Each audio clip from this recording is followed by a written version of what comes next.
carbohydrate insulin model of obesity, the underlying theory that ketogenic diets have some sort of metabolic advantage has been experimentally falsified. The keto diet's proponents' own studies showed the exact opposite. Ketogenic diets actually put you at a metabolic disadvantage and slow the loss of body fat. How much does fat loss slow down on a low-carb diet? If you cut about 800 calories a day of carbohydrates from your diet, you lose 53 grams of body fat a day. But if you cut the same number of fat calories, you lose 89 grams a day. Same number of calories, but 9 pats of butter worth of extra fat melting off your body every day on a low-fat diet, compared to the low-carb diet. Same number of calories, but about 80% more fat loss when you cut down on fat instead of carbs. Here's the graph.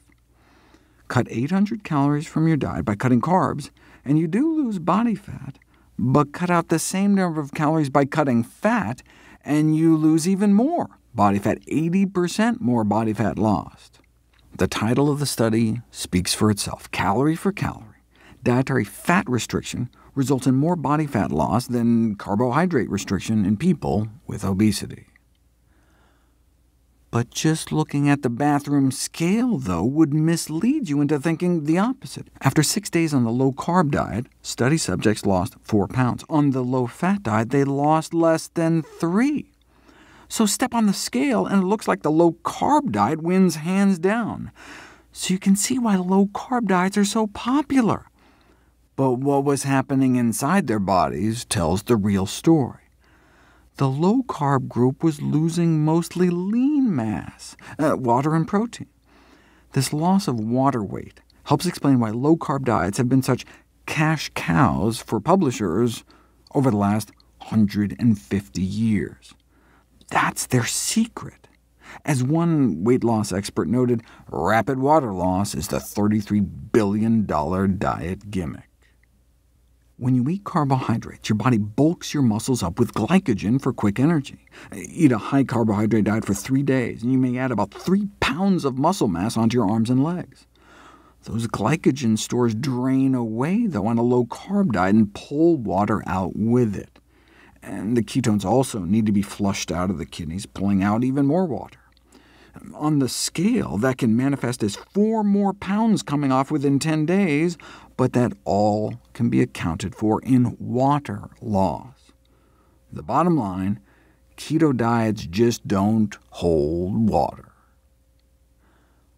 But the thrill of seeing the pounds come off so quickly on the scale keeps many coming back. When the diet fails, the dieters often blame themselves.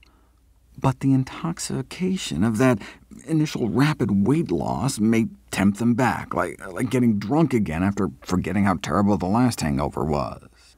This has been dubbed the false hope syndrome. The diet industry thrives off a repeat customer, something low-carb diets were built for, given that rapid initial water loss.